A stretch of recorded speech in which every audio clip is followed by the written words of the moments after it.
सारी माणसं या मालिकेच्या आजच्या भागात आपण पाहणार आहोत. पंकजची गर्लफ्रेंड आलेली असते, त्यामुळे पंकजला थोडासा धक्का बसतो आणि तिला भेटण्यासाठी म्हणून पंकज उठतो, तर त्यावेळी त्याला सुधाकर अडवतो आणि त्याला म्हणतो, कुठे चाललायस? तुझा कार्यक्रम आहे ना, मग बसून राहा की. त्यावेळी त्याची मम्मा तेथे येते आणि त्याला तेथे बसायला सांगते. तोपर्यंत तिला कोणीतरी आवाज दिल्यामुळे ती तेथून निघून जाते. तर सुधाकर त्याला म्हणतो, असं उठायचं नसतं, तुमच्या दोघांना आता एकत्र आयुष्य घालवायचं आहे. तर पंकज त्याच्या जाग्यावर जाऊन बसतो. सत्या इकडे दारू पीत बसलेला असतो. त्यावेळी तो म्हणतो, बाप आणि ही बाटली या दोन गोष्टी सोडल्या तर कोणीच समजून घेत नाही मला. आजी आहे, पण ती 300 दिवस तिकडे गावाकडे असते. सत्या हे सगळं त्या आचार्यासोबत बोलत असतो. त्याला म्हणतो, आई आहे, भाऊ आहे, पण माझं कोणीच नाही आणि जे माझे आहेत ते माझ्या जवळ नाहीत. त्यावेळी तो आचार्य म्हणतो, तुझ्या भावाची हळद आहे ना, मग तू तिकडे जात का नाहीस? तर सत्या म्हणतो, तिकडेच तर लोचा आहे, त्यांना मी नकोय, आईला पण नकोय. मी जगलो काय आणि मेलो काय, काहीच फरक नाही पडत. तर तो आचारी म्हणतो, असं कधी असतं का? आई अशी कधीच नसते. आई म्हणजे देवी असते. तर सत्या म्हणतो, आई नाही, ती निरूपा आहे आणि मी सत्या नाही, सत्यनाश आहे असं ती म्हणते. ती म्हणते म्हणून बबड्या पण म्हणतो. मला कधीच प्रेमाने बबड्या नाही म्हणली, मला आई पाहिजे. सत्याला मात्र हे सगळं बोलताना खूप वाईट वाटत असतं. पंकजचं मात्र सगळं लक्ष त्याच्या गर्लफ्रेंडकडेच असतं आणि तो तिला सतत खुणावत असतो की जवळ ये, पण ती नाही म्हणत असते. त्यावेळी पंकज फक्त 2 सेकंदांसाठी मीराकडे बघून हसतो आणि नंतर तिच्याकडे पाहतो, तर ती गायब झालेली असते. त्यावेळी तो तिला शोधत असतो इकडे तिकडे नजरेने. तर मीरा त्याला म्हणते, काय झालं? तर पंकज म्हणतो, बसून बसून जरा मान आखडली वाटतं, आता बरं वाटतंय. तर तेथे हळद लावायला आलेली बाई म्हणते, एकमेकांमध्ये किती गुंतलेत दोघे, अगदी लक्ष्मीनारायणाचा जोडा दिसतोय, कोणाची नजर नको लागायला. त्यावेळी तेथे त्याची गर्लफ्रेंड येते आणि म्हणते, खरंच तुम्ही दोघं एकत्र खूप छान दिसताय. पंकज आणि मीराला कॉंग्रॅच्युलेशन्स म्हणते आणि पंकजला म्हणते, होणारी बायको सुंदर आहे तुझी. तर मीरा विचारते, तुम्ही कोण? तर पंकज म्हणतो, ही माझी ऑफिस कलीग. त्याची गर्लफ्रेंड म्हणते, किती फोन केले मी तुला, उचलला का नाहीस? तर पंकज म्हणतो, माझा फोन पप्पांकडे होता. तर मीरा म्हणते, ताई बरं झालं तुम्ही आलात, आता तुम्ही थांबा आमच्या कार्यक्रमात. तर ती हो म्हणते आणि त्याच्या कानात हळूच म्हणते, मी काही येथे हळद एन्जॉय करायला नाही आले आणि तूही हे लक्षात ठेव की तू या मुलीशी फक्त पैशांसाठी लग्न करतोयस, हाच आपला मेन प्लॅन आहे. तर पंकज तिला सॉरी म्हणतो. त्यानंतर ती मोठ्याने म्हणते, हळद लावून एकदम तयार झालास पंकज लग्नासाठी आणि ऑफिसचं सगळं काम विसरलास. बायको एवढी सुंदर असताना सगळं काम विसरतीलच ना, बरोबर आहे. आणि मीराला म्हणते, बरोबर ना मीरा? तर मीरा लाजते. तर ती म्हणते, किती गोड लाजते ही. त्यानंतर ती पंकजला हळद लावत असते. त्यावेळी ती पंकजला खुणावते की मला पण हळद लाव. तर पंकज त्याच्या गालावरची हळद थोडी घेऊन तिच्या गालाला लावतो. हे सगळं मधू पाहत असते. मधू मीराला म्हणते, ताई ही कोण आहे आणि अशी का करायली? तर ती लगेच म्हणते, मी सारिका. आज काकांनी मला स्वतः इन्व्हाइट केलं म्हणून मी आले, नाहीतर मला पंकजने इन्व्हिटेशन नव्हतं दिलं. तर मीरा म्हणते, बरं झालं तुम्ही आलात. तर सारिका म्हणते, ही बहीण आहे का तुझी? तर ती हो म्हणते. तर सारिका लगेच म्हणते, पंकज तुझी होणारी बायको तर सुंदर आहेच, पण मेहुणी सुद्धा सुंदर आहे. बरं चल आता एक सेल्फी दे, असं म्हणून त्याला उठवते आणि सेल्फी काढताना त्याला म्हणते, तुझी होणारी बायको तुला शोभत नाही. तर पंकज म्हणतो, मला माहिती आहे ते. त्यानंतर पंकज तिला म्हणतो, जेवून जा.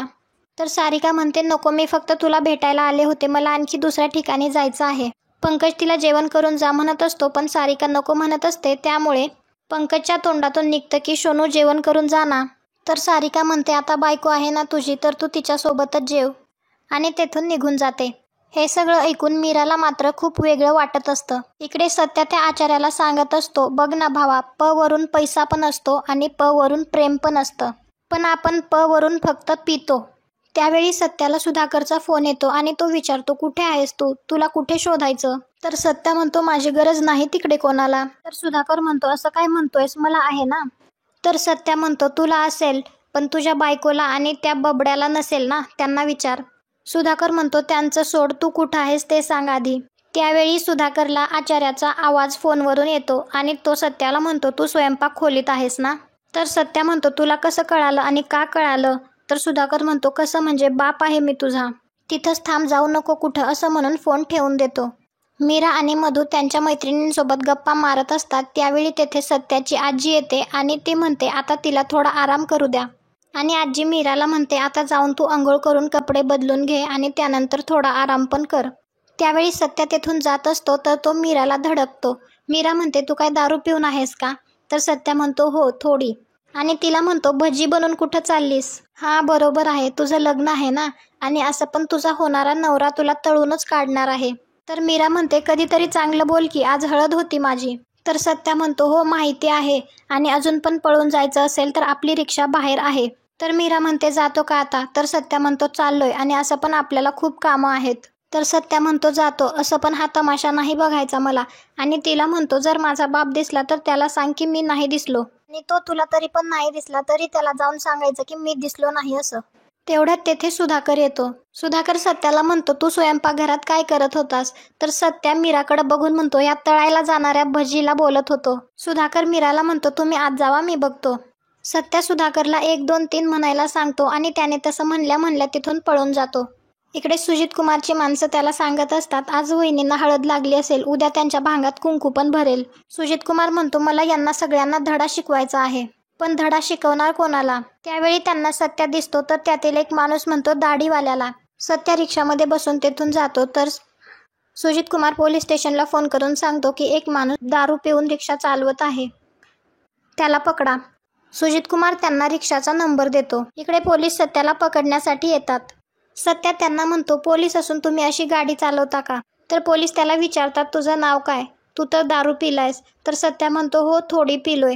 पोलीस म्हणतात तुला लाज वाटत नाही का? तू दारू पिऊन गाडी चालवतोस, चल चौकीत.